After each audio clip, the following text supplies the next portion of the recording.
Okay guys, hello guys for today's video. Ayan, tayo ay magtuturo kung paano gumawa ng thumbnail sa inyong mobile phone, sa inyong smartphone. So, ang first thing na kailangan natin gawin is i-download po natin yung Ultimate Thumbnail Maker and your Pixel Lab. So, makikita po natin yan of course sa Play Store. So, I will teach you how to make. So, i-open lang po natin Ultimate Thumbnail Making. So, first, ayan. Okay. So, first, titignan natin kung ano, pipili natin yung size ng ating thumbnail. So, of course, para sa ating YouTube video or YouTube channel. Ayan. Ito yung, ayan, yung 16 na size. Yung ratio niya. And then, we have to take some background. So, kung maghanap lang yung background, marami po sa Google. So, maghanap lang po tayo. Mas maganda syempre yung HD, yung mga nahanap natin background for high quality of course. Para, tsaka syempre, para maganda siyang tignan. Ayan, so, yun. Sa akin, may dinownload na akong mga color background natin. So, pwede rin kayong gumawa ng sarili nyo sa mga Photoshop, ganun. So, yun. Ayan, so, ang tip ko sa inyo is pag sa mga background, kailangan,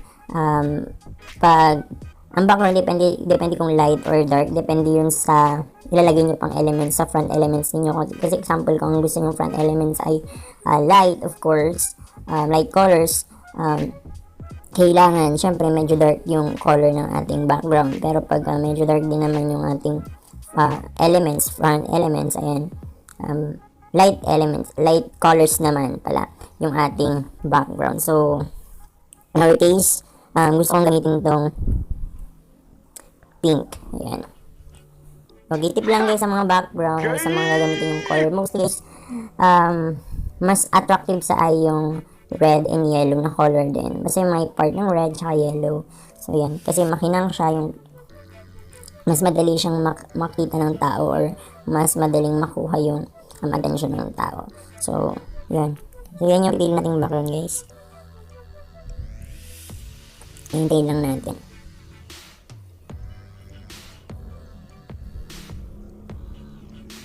Okay.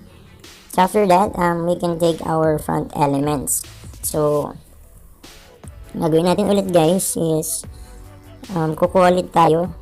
So, punta tayo dito sa ating image. Ayan, choose lang natin yung image. Tapos, mag-insert tayo ngayon ng mga front elements niya. So, example natin, use gallery. Ayan. So, kukuha ulit tayo dito. Ayan. Example, kunin natin itong blue. Okay, kunin natin itong blue. Tapos, pwede mo na siyang i-switch na kung anong gusto mong gawin dyan. So, pwede mo siyang paikutin, ganyan, or pwede mo siyang palakihin. Okay. And you can rotate it, guys. So, ayan. Pwede nyo siyang i-rotate. And, maglagay lang kayo ng side ganyan para medyo may contrast siya. Okay. Ayan. So, pwede nyo dyan ilagay. Sa part na to, pwede nyo ilagay yung dito sa blue part. Pwede nyo ilagay yung mga letters, yung sentence, or yung title ng inyong content. And after that, then meron na tayong thumbnail background. Ayan, na-edit na natin. Of course, yung mga pinaka-front element natin ay gagawin din natin. So, i-open po natin guys yung Pixel Lab. Ayan, so naka-ready na. Yun, ito dinownload ko lang din po sa, ayan, nag-search lang din ako sa Google, tapos dinownload ko siya. So, ito gawin natin siyang, kailangan matanggal natin yung background niya. So, edit natin siya. Ayan, sa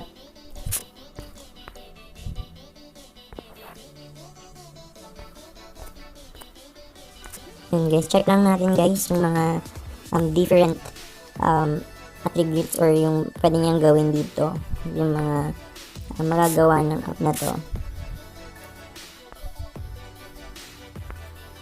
Ayan, so pwede tayong mag-erase ng color. Ayan, para makita natin. Ayan guys.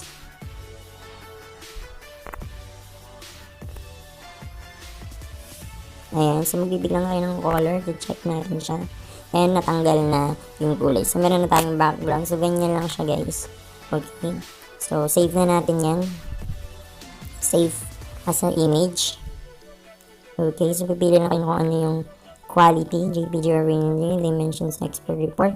So okay na yan. Save to gallery na natin. And wait lang tayo guys.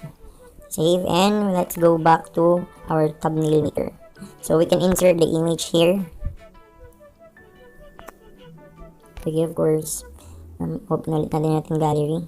Ay, ito pala tayo. Na-save pala siya sa my Pixel Lab. Ayan guys. So, okay na. Check na natin yan. Let's go. Okay, let's resize it. Okay, resize lang natin siya.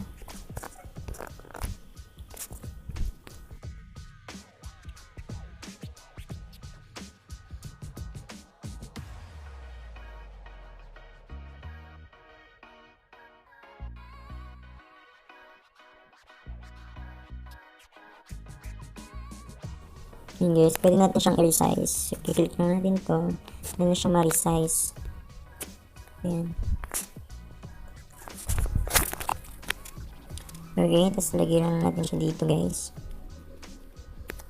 Ayan. And then, we can put text already. Sa example natin.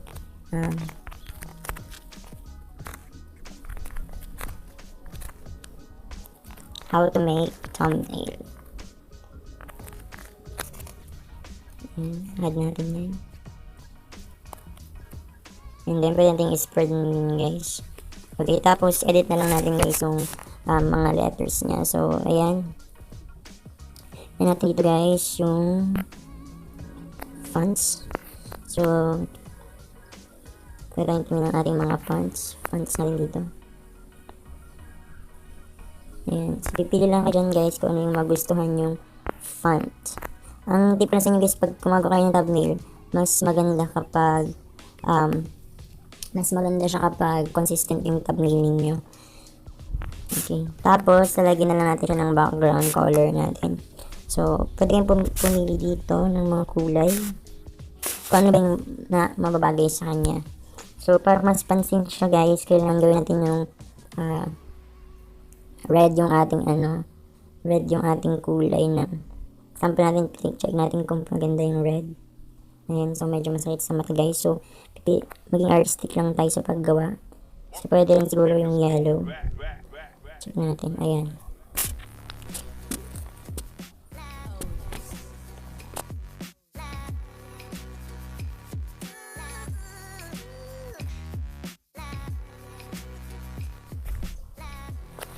Okay, so nilagyan natin siya guys. Ganoon na tayo kung saan natin siya pwedeng ilagay.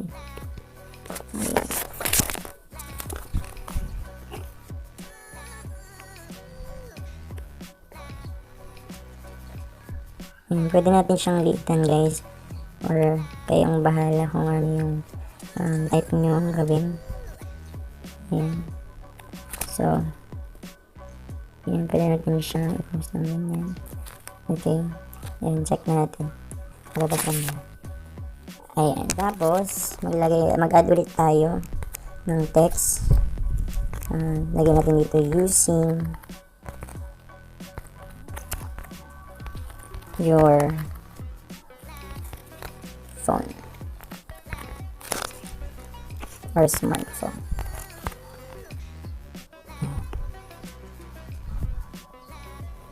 Ayan siya guys. Ano natin.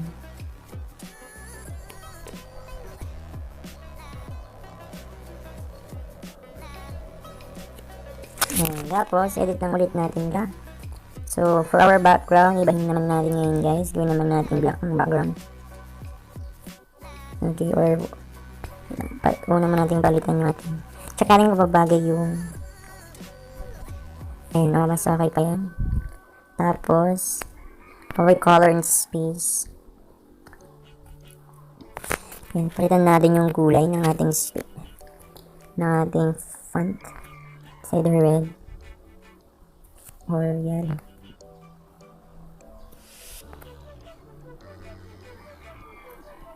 Yun, masakit na siya sa mata. So, okay, gawin naman natin siguro red yung ating check natin kung babagay yung background natin yung black.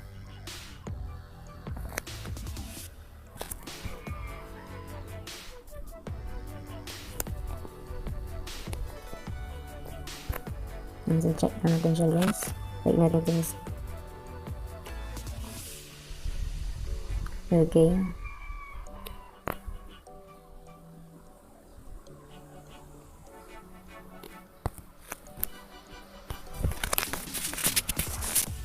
So, ayan guys. Ganyan lang kasimple guys kung paano gumawa ng thumbnail sa ating smartphone. So,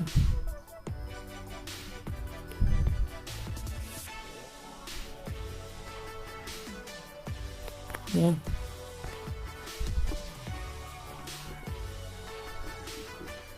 Okay. So, ayan. Okay na yung ating thumbnail. So, pwede na tayo. Ito lang siyang i-save. Pwede nyo lang itong download dito sa baba. Pwede natin siyang i-save. At makikita na rin to sa ating later na. So, check na natin siya sa ating gallery. Kung nakasave na ba ang ating thumbnail. Ayan guys. So, ayan. So, nakagawa na tayo ng ating thumbnail. Thank you for watching guys. Mag-subscribe po tayo. Hindi pa tayo nakaka-subscribe and hit that bell button para ma-notify po tayo sa ating next video. I hope na makatulong po sa ating ito. Thank you and adios.